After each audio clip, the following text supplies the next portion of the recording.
Hey everybody, welcome back to Marriage Monday. I am Daniel Hennessy. Ruth and I were trying to come up with an intro and she missed her own name. So this is a great beginning to tonight. Sometimes it's good to throw her a curveball so you know that this is authentic and real. So right? Authentic. This is the place where marriages come alive and all problems are discussed. Welcome back to Marriage Monday. Ruth will work on the intro. But we're so glad to have you back again this week. Last week we went over several things talking about expectation. We're going to kind of stay in the same venue, but we're still discussing the book. We have it in front of us right here. Not Your Parents' Marriage. There we go.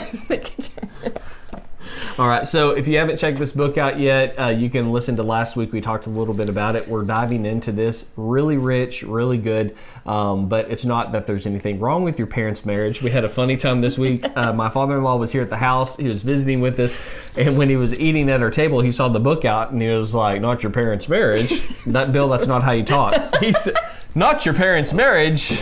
What's wrong with our marriage? There's nothing wrong with your marriage. Dad, I love you. But what this is it just gives us some good tools, taking different things from generations. It's actually really rich. So we encourage you to get it, Not Your Parents' Marriage. Yes. All right, so Ruth, take it away tonight. So we just wanted to kind of talk about like the roles that are played in the home. And I know there's several roles that could be played. If you're working, if you're a stay-at-home mom, if you're both working from home, if you're a school teacher from home. There's a lot of roles I've played this year. There's a whole lot of teachers going on right now during this wonderful season we're in. So. And then just what the husband's role is if he's working in home, if he's out of the home. You just want to kind of and I feel like we can hit this from both perspectives because I did stay home with the kids. Until I think Will was 3. Yeah. And then that's when we started the salon. And then I went to work. And so I kind of have a little taste of both worlds. And like neither one is a walk in the park. Like stay-at-home moms are hard. Like they all have their difficulties. And working mom is hard. And same for the husband. So like the way that we would encounter different issues, the way we would encounter even finances is another big one, which is, and we've talked about this in podcasts past, that was one of the high stressor areas for relationships. And we are going to get to finances eventually. We're going to talk about these things. But anyway, I was getting off track there. But one of the high stress areas is finances for one. And so all that comes into play when you have a spouse who's working and then maybe stay-at-home mom after that or something, Anyway, keep going. And I feel like it is good for you to have a partnership mentality. And whether it is whoever's working, who's staying at home, if both of you are working, you just have to find something that works for you and what works for your family, and what works for somebody else that might not work for you. And so just finding that with each other and discussing what the hardships are, or what the communicating. And it's not, like Ruth said, big emphasis on this is that it's not the same. Like you can't have a mold for each marriage. Like if you took our mold for marriage, some of you wouldn't be married. And so what we're saying is that, like, first starting off, it's a little bit different. We had to work through a lot of things. It'll be the same way with you, but just whatever you can agree on, like what Ruth is saying, over communicate. Please communicate inside of your marriage. Anyway. And I think like growing from our parents and the generations before us, there was a lot of, stigmatism put on, because it's like his role is to go to work and then to come home and to provide for the family, and like that's his role and that's what his partnership part is. And my role as the woman is to do the house and all that entails and raise the kids, and that's just a lot to put on one person. Let's explore that for a little bit. So a little bit of a rabbit trail, and I think it's a good example talking about my appendectomy, where a lot of this thing kind of came to head. So I have awesome parents, loving parents. Ruth has awesome, loving parents. Sometimes we just pick up these things because it's different from generation to generation. My grandfather and my great-grandfather, completely different from like what you would see in our marriage. Both are okay, both are good, and we just have different strengths in these. Right. And so the appendectomy story is, I remember coming into our marriage, I had a lot of this mindset on, and some of it's cultural, like East Texas is going to pull my boots up and we're going to do this thing. Like, I don't know why I talk country like that, but Anyway, like I came into our marriage thinking I'm going to be the sole provider, and yeah, we're talking about finances, but I'm also talking about something way deeper, like Jehovah Jireh status, which means God is our provider. Like I was trying to step into that place as the husband to be the provider for the Hennessy household. Like, it doesn't matter what's going to happen, I'm going to provide. Okay. And then you take that into, and I know Ruth kind of just touched on it, like the cleaning of the house and all the duties and stuff around there. I put so much pressure on Ruth thinking, okay, well, this is how a wife is supposed to act. This is what you're supposed to do. And you're just supposed to, like animals have, I'm not calling you an animal, like animals have instincts. Like I'm shaking the camera, sorry. But there's, you're supposed to already have this instinct as you are a woman. And so that was completely wrong. The appendectomy story came in is because a lot of this stuff was coming to a head. Ruth and I were really butting heads and having hard issues because I was putting just this unneeded tremendous amount of stress on her as my wife, thinking that she had to do all these things, and she was putting all this stress on me, thinking, well, I didn't have to do this if you just hire somebody to come clean our house and do all this other stuff, if I was a billionaire, But I remember, I won't go into the whole story. It's actually really funny because Ruth made me hop around and was pushing on my stomach when my appendix was about to fully rupture. And so I thought he was being dramatic. Dramatic. Guys, I was about to die. Okay. Literally. This being the man that called me when he got sick with the flu to tell me he loved me when we were dating and to tell me goodbye in case he doesn't make it out alive. Guys, you go back 100 years? Just saying. Yes, anyway, we don't need to talk about that, Ruth. Let's stay on task. Let's stay on task. Let's stay on task. Anyway, till Ruth interrupted, what we had was a pretty serious situation where I was about to die, basically. Yeah. All right, so she comes in, starts jumping on my stomach, basically, and punching me in the gut. Not really, but she was like, "You're just faking this," and I'm like, I'm like crying here, about to die. Long story short, we went to the. I made him drive us back to Tyler. Yeah, while she slept. Why are we even telling this story? Ladies and gentlemen, welcome back to Marriage Monday. Tonight's about fights and how to get over them and forgive. All right. Yes. So anyway, we made it back to Tyler by the grace of God. We didn't die. I didn't die. Went into the hospital the next day. And as soon as they got me into ER, they said, we're going back to surgery right now. Say, not your goodbyes, but kiss your wife, and we're headed back. So they felt really bad. They ripped it out with a spoon is what it felt like, because here's the whole point of the story. I know you are getting tired of this. Over the next couple of weeks, God was really working on my heart of going from this male-minded, like, I'm the provider, I can do all these things through Daniel's strength who strengthens me, and so I can do all these things, and Ruth, you're just going to be out there and you're just kind of, along for the ride inside of Daniel's marriage, to this complete mindset change where Ruth was actually helping me out of bed, helping me even get dressed.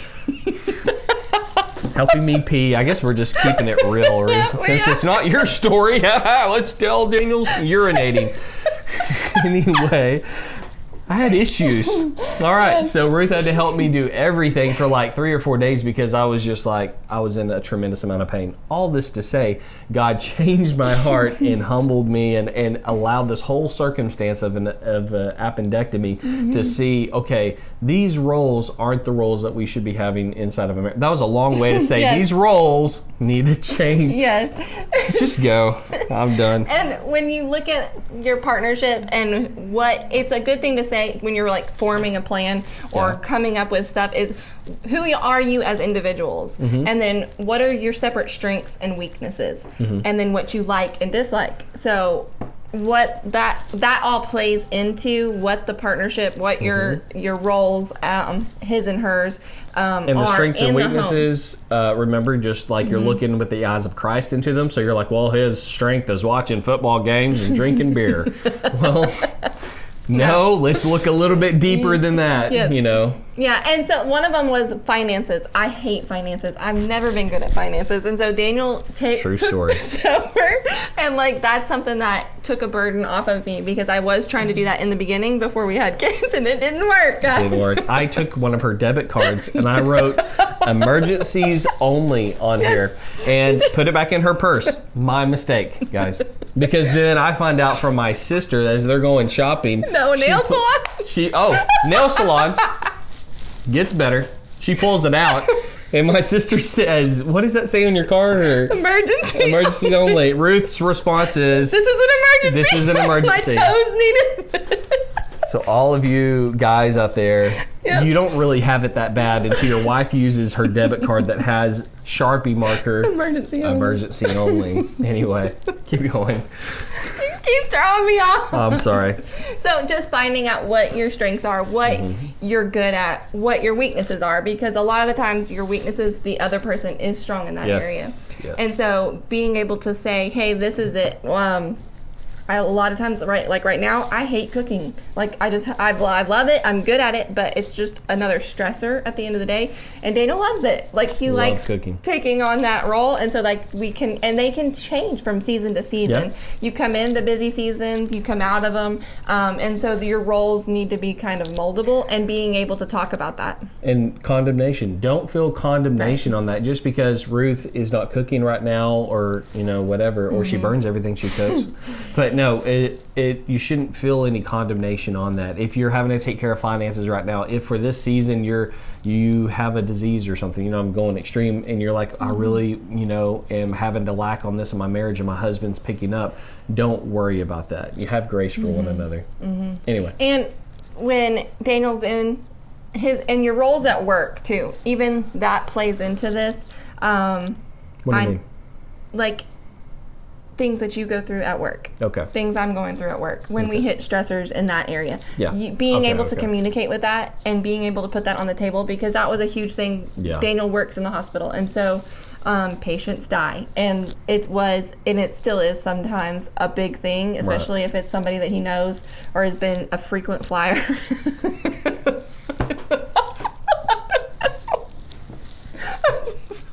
If you're watching from the hospital I'm at, I promise my wife is not sick. I don't know why you're laughing at that. But we should explore that. Okay, so it doesn't matter on that stresses. It could be any other kind of things that sometimes you may take home from, your job. It could be anything that you take home, maybe stuff that you're dealing with your family, because a family is another big stressor in marriages. So again, it goes back to grace. Just have grace for your spouse. But I'm talking about communicating about it, because like if you did have somebody that died, it is a hard thing, and it sets our night off. And so if I know that happened, I can. And that was a big one for me, because I don't like to open up as much. Some of you who really know me, like the deepest part of Daniel, you know that I'm really reserved, which is weird. No, I like to kind of shut myself off. I'm usually introverted, but James said the kingdom is not introverted. Shout out to James. So good. It's still, every time I say introvert, James, I think of that. But no, I usually am kind of reserved and kind of stay off to the side. And so I had to learn a ton of this talking with Ruth, coming home and being like, and this happened just within the past maybe 4 years, 5 years, where I was like, I lost a patient today. I'm really dealing with a lot of stuff, and I don't know how to process it yet, instead of coming inside the house and she thinks everything's directed toward her. Right. So. And it's a 24/7. His job is 24/7. The hospital does not shut down. So that means a lot of times his job is 24/7 as well.